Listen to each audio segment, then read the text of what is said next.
ரொம்ப பயங்கரமான ஒரு இதாக இருந்துச்சு.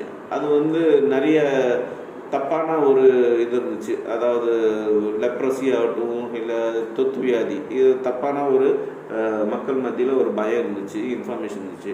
இதை கரெக்டாக அவேர்னஸ் கொடுத்தது எதுனாக்கா, அதோட போலியோன்ற ஒரு விஷயம் இருந்துச்சு 1970s எல்லாமே. அதை பற்றி அவேர்னஸே இல்லாமல் இருந்துச்சு. அதனால பல பேர் பாதிக்கப்பட்டாங்க. ஆனால் இன்றைக்கி பார்த்தீங்கன்னா இந்த லெப்ரசி ஆகட்டும், ஹெச்ஐவி ஆகட்டும், இல்லை போலியோ ஆகட்டும், எங்கேயுமே பார்க்க முடியாத அளவுக்கு இது வந்து இன்றைக்கி கம்மியாயிடுச்சு.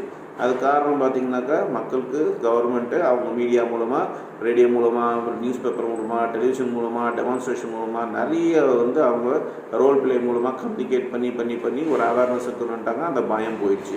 இப்போ நம்ம கொரோனாவே அதே மாதிரி தான். ஆரம்பத்தில் எல்லாம் பயந்துட்டு இருந்தாங்க. அதுக்கப்புறம் மீடியா மூலமாக நமக்கு அதை சொல்லி தைரியப்படுத்தி அப்புறம் வேக்சின்லாம் போட்டு எல்லாமே நம்ம இன்றைக்கி பழைய மாதிரி நல்லா இருக்கிறோம்.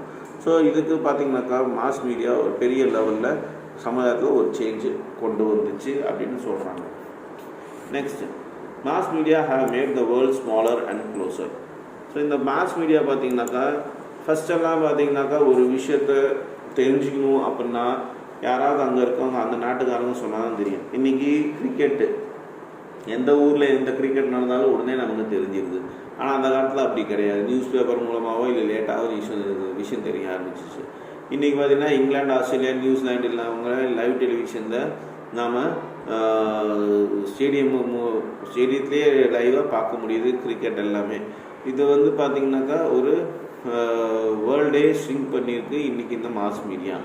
ஸோ இன்றைக்கி நாம் எந்த ஒரு ப்ராடக்ட்ஸ் வீட்டில் வாங்கினாலும், அது சாஃப்ட் ட்ரிங்க்ஸ் ஆகட்டும், டெலிவிஷன் ஆகட்டும், வாஷிங் மிஷின் ஆகட்டும், இல்லை ஃப்ரிட்ஜ் ஆகட்டும், இதெல்லாமே பார்த்திங்கன்னா நம்ம அட்வர்டைஸ்மெண்ட் மூலம் தான் பார்த்து வாங்குகிறோம். முக்கால்வாசி பார்த்திங்கனாக்கா இன்றைக்கி ஆன்லைனில் தான் எல்லாமே வாங்க ஆரம்பிச்சிட்டோம். ஸோ இதெல்லாம் பார்த்திங்கனாக்கா உலகத்தையே சுருக்குற மாதிரி ஆகிடுச்சு இந்த மாஸ் மீடியானால அப்படின்னு சொல்கிறாங்க. அப்புறம் பார்த்திங்கனாக்கா mass media promotes distribution of goods.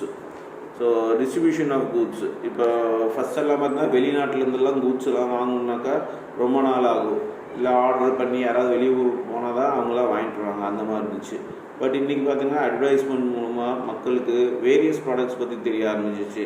அது சூப் ஆகட்டும், ஆயில் ஆகட்டும், டெலிவிஷன் ஆகட்டும், கார்ஸ் ஆகட்டும், இல்லை பேங்கிங் எப்படி பண்ணணும், இன்சூரன்ஸ் எப்படி பண்ணணும், ஹாஸ்பிட்டல்ஸ் எல்லாம் எப்படி இருக்குது, எங்கே ஃபெசிலிட்டி இருக்குது, இது எல்லாம் பார்த்திங்கனாக்கா அது விலையை முதற்கொண்டு குவாலிட்டி முதற்கொண்டு மக்களுக்கு வந்து இன்றைக்கி ரொம்ப சீக்கிரமாகவும் ஈஸியாகவும் தெரிய ஆரம்பிச்சிருச்சு. ஸோ இது எதனால் மெயினாக இந்த மாஸ் மீடியானால தான் இதெல்லாமே இன்றைக்கி இந்த அளவுக்கு டெவலப் ஆகிருக்கு அப்படின்னு சொல்கிறாங்க. அடுத்தது பார்த்திங்கன்னா எத்திக்ஸ்னால் மீடியா